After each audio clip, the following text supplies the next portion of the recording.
How many servings of fruits and vegetables are we supposed to eat a day? Isn't that impossible? I don't even think about it anymore. It just comes naturally. What I thought my entire life was impossible. Did you want another tangerine? Tangerine? Huh? Sure. They're right behind you. There you go. These boys love their tangerines. I'm going to be so sad when these are not in season anymore because right now they're phasing out. There's sometimes I can get them, buy one bag, get another bag free. You know how to peel these on your own now, huh? Mm-hmm. Because I'm 4 now and I'm strong. You are 4 and you are strong. And how old are you going to be next month? 5. Are you ready to be 5?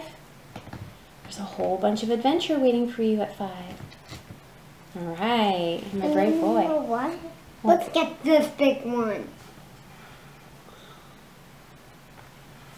Cool, huh?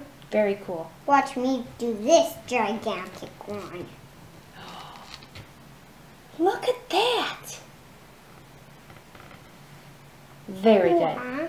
Hi everyone, I'm Katie, and I wasn't planning on filming today with my son Andrew, but he wanted to be part of this, so here he is, eating his tangerine. In February, my husband and I decided as a month trial to go fully raw for the month of February. And after that, some changes have happened. My husband is no longer fully raw. I'd say his diet is somewhere in between the 80-10-10 and raw till 4. What are you trying to do? Get the thing that's flying. That blue thing. A blue thing that's flying? I don't see a blue thing that's flying. Why is it? But how about we leave it alone? And let it fly. It's a blue bug. And it can disappear. Cool. Come back. All right. So since then, as I said, there's been some changes. So my husband is not fully raw anymore. And I would say technically I'm not fully raw either, but I am mostly raw. And the things that I'm not doing raw, I'm experimenting with, and things are changing and coming together. And as I learn more and more and more about what I do, what my body is responding to, and what makes me happy and have full energy.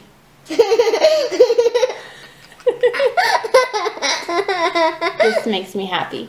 So I wanted to give you a peek into my life and give you an idea of what it is like to be mostly raw for me. In the beginning, I followed a menu plan, a shopping list. It was a whole meal plan for the whole day, and I just repeated that. So that made it a bit easy for me. It also was kind of a shock factor because of all the new things that I had to get, the different prices that I was looking at, and how to juggle all of that and still sustain my entire family and feed everybody in my family, not just me. So if I was single and doing this on my own, or if I had started it in the middle of spring or summer when there's an abundance of fruit. Uh-oh, somebody colored in Mommy's book. I didn't. Okay. So if I had started when there was an abundance, and if it was just me, it would have been much easier. So why did I put this huge challenge on myself when I've got a family to take care of and feed and have to navigate all these things? It was worth it for me. And I've seen a lot of raw foodists who have started to eat cooked foods or to not be vegan anymore, etc., basically falling off the wagon, as they term it. And listening to their feedback, and what I am hearing consistently through is that their why did they start the raw food diet was not strong enough to sustain them, and they did not do things throughout to keep it sustainable and practical for life. It wasn't a lifestyle, it was kind of like a fad, or they had joined a special club and they felt really good about it in the beginning, but after a while when life got hard and challenges came up, their original why for getting into it wasn't strong enough to meet those. So they stopped. And other people will have a challenge come into their life. Things change. Life happens. Things aren't going to stay the same all the way throughout your life. And that became a challenge. So it could be any pressure, social pressure, lifestyle changes, family pressure, And if your why isn't strong enough, and if you're not eating sustainably so that your health is actually suffering, you're not going to keep doing it. I want this to be a lifestyle. I want this to be a forever lifestyle for me. I'm not going to be 100% raw that I can imagine right now. But why I chose to do it and why I'm going to continue with it is because, and the term raw is really funny to me. I wish the term was fresh or some other term. It's from nature. It's unaltered. It's just, it's the way it was supposed to be. The very food that our Creator put on this planet, already perfect for us to eat, already complete to feed our bodies. He said it was very good. And if you're a Bible believer like I am, you know in Genesis, it was very good. He gave us everything that we needed to eat. The herb of the field, the fruit of the tree, it's there, it's ready, and it is meant for us. So we don't need to cook it or to alter it in any way for it to be good for us. Except there are some foods out there that have protective barriers to them, like a lot of the legumes out there. You must cook them or they are toxic to humans. So that is an exception. Those foods are absolutely wonderful once you do cook them. Were they always that way? Did you have to cook them before Adam and Eve left the Garden of Eden? I don't know, and that's something that we're going to have to ask God someday, because we just don't know. But we do know that we have to cook those if we do want to eat those. So to summarize, what's it like in a day-to-day doing mostly raw? I would say some days it feels like I'm on a tropical vacation, and I am so happy, and I see just this abundance of beautiful, amazing, good for the eyes to look at. I see them and I crave them and I want to eat them, and my taste buds are changing more and more towards that. I was always leaning towards that. I would love fresh fruits and vegetables, especially if I could get something that I hadn't had before. I despised cooked vegetables growing up. They were mushy and bleh to me. I didn't like the texture or the taste. Fruits, anything new I could get a hold of that were in season for short periods of time, like cherries and peaches and strawberries. Strawberries weren't as common as they are today. Back when I was growing up, it was summertime strawberries, and that's what you got. And then other days, there are days when I see the clock ticking down to 6 o'clock with dinner time.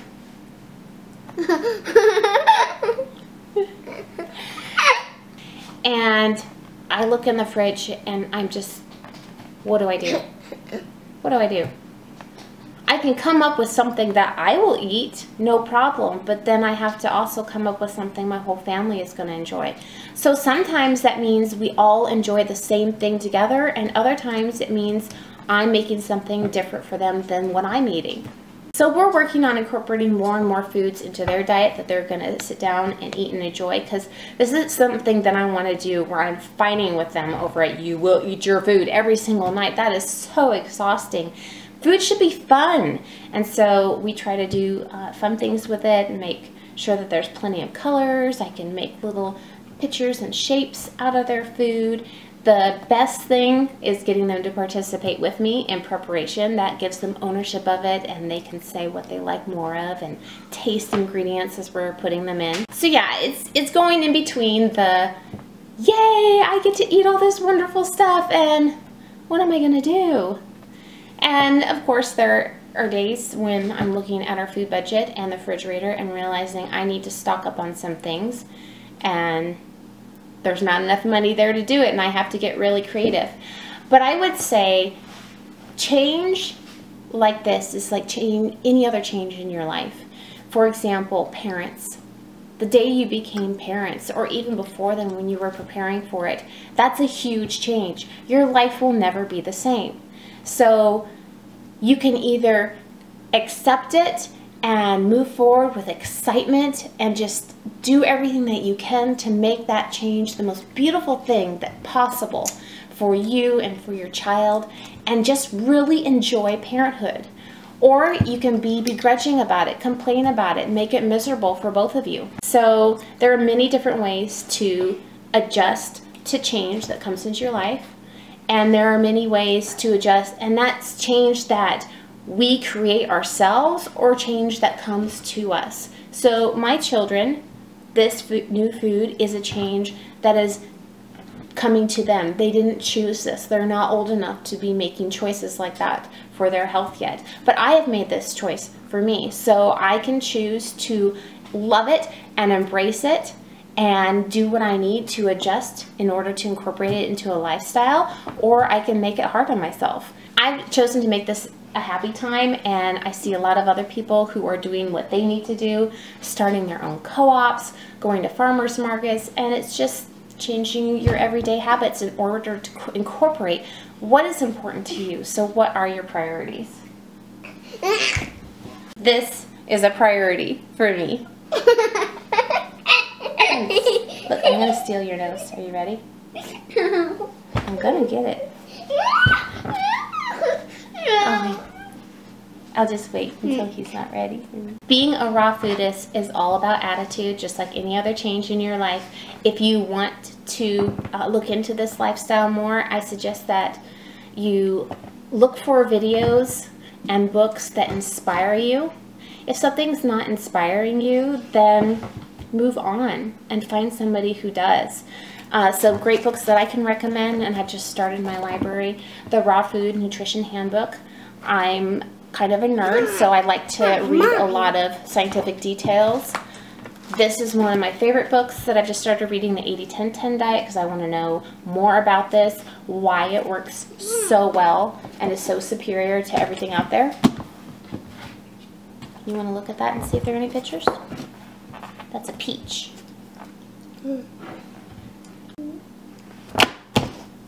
Got it? It's still here. No, you just think it is. It's right here. Beep, beep, beep. Alright, there you go. You got it back. My mindset was, if I'm going to try this and really give it a shot and really know if this is for me or not, I must do it with excellence. And the only way I can do that with excellence is not just follow the program set in front of me, but do everything I can to understand what that program is all about. So my job is not just following the steps, it's learning the why. So yes, basically I just wanted to learn as much as I could, not just about what is raw food, but more about produce and vegetables in general, the health benefits, and veganism. So why are we taking animal products completely out of the picture? There's got to be a reason why. I was a pescatarian, and I saw no problem with consuming dairy and eggs and thought it was healthy. You grow up your entire life, everyone tells you strong bones, protein, all of that, and where are you going to get your protein? And if I don't know where I'm getting my protein from, why would I be behind a diet change like this? I need to be able to have an answer.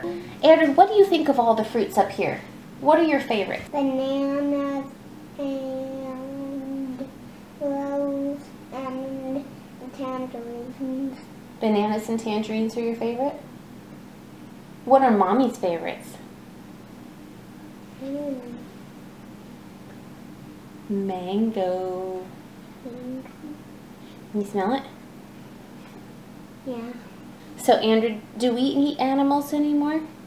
No. Why not? Because they're good for us and they make us sick. Why else? And we don't like animals. Well, we do like animals, but we like them alive, right? Mm-hmm. They are friends? Yeah? And when the chicken's so sad, we can even come and give them a hug. That would be really sweet. If the chicken wants a hug, you can give the chicken a hug? Yeah? That'd be really nice. Yeah, if they won't go potty on me. Don't want them to go potty on you. I wanted to tell you, we love animals. We do love animals. I have a question for you, Andrew. Before we let everybody go, if they have questions for you, would you like to do your own video and answer questions for them? You would? Or would you like to show them some things that you do during the day? I just wanted to talk to them. You just want to talk to them? Yeah. Make some new friends? How?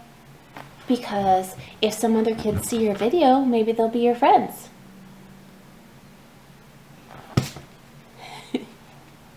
He is very social, so he gets really encouraged by watching other kids on YouTube when we can't go out and see our own friends. I'm sure there's going to be a lot of silliness.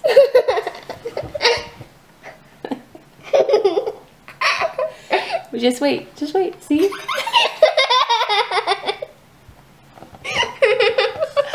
All right. I promised him we were going to go back in the backyard and squirt each other's squirt guns, so we got to get going.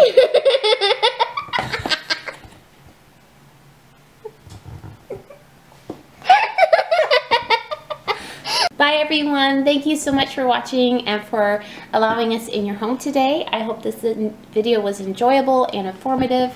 And if you have any other questions, just let us know. To know that my children are growing up so strong and healthy, free from asthma and allergies and the ear infections that everybody has accepted as normal in our family. They're going to grow up so strong and be able to enjoy more of their childhood than I ever could because I was sick so often.